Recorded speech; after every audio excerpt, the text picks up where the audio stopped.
नमस्ते, good morning सबैजनालाई। र मर्निङ हजुरहरूलाई के भन्न चाहन्छु भन्दा चाहिँ हजुरहरूलाई गडले सधैँभरि ब्लेस गरोस् है।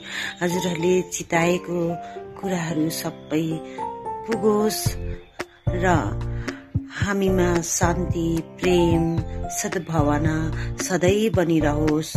एका दुस्रामा है कुनै प्रकारको रिस, राग, घृणा यो सबले हामीलाई नछुओस् है।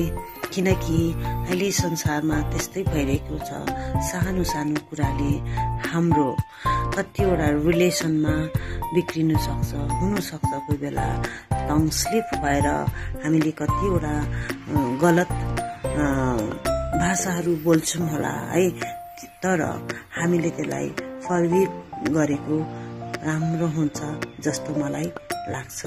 र मर्निङ हामी सबै जनाले आफूलाई र यहाँ भएको संसारमा भएको हामीसँग जोडिएको सबै हाम्रो साथीभाइ काका मामा जो पनि हाम्रो संसारमा हुनुहुन्छ है, उहाँहरूलाई र आफूलाई पनि धन्यवाद दिउँ है। किनकि हुनसक्छ कतिवटा हामीले राम्रो काम पनि गरेको छौँ होला। त्यो राम्रो कामको लागि धन्यवाद पनि गरौँ र हामीले कतिवटा नराम्रा कामहरू पनि जानै अनजानमा गरेको छौँ होला। त्यसको लागि पनि हामीले ईश्वरलाई सरी भनेर फर्गिभ गरिदिनुहोस् है। त्यति गरेकोमा तपाईँलाई एकदमै धन्यवाद छ भनेर हामीले भनौँ र सबैजना हामी मिलिजुली बसेको राम्रो हो। हुनु त पाँचैवटा औँला बराबर हुँदैन भन्छ, तर जति सक्दो कोसिस गरौँ राम्रो गर्ने, प्रेम भावले बस्ने गरौँ है गाइस। सो नाना यस्तै विचारहरू लिएर हजुरहरूसित राख्छ है। के कस्तो लाग्छ नानालाई कमेन्ट गर्नुहोला। नाना कुनै गुरुआमा या कुनै पनि ठुलो पदमा भएका होइन, खालि आफूभित्र भएको विचारलाई बाँड्न आएकी हुँ। So okay, bye bye, take care my dear all YouTube family. Good morning guys.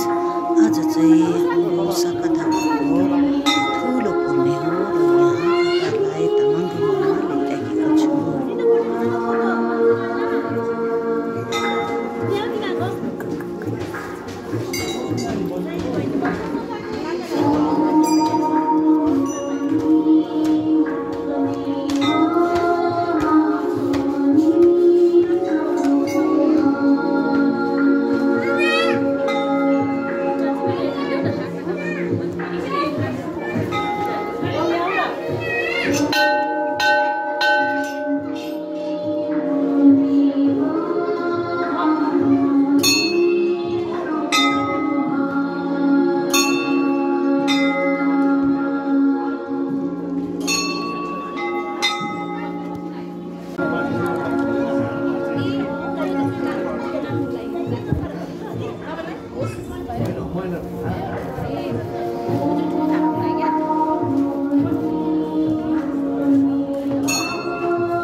पानी कहाँ खानु?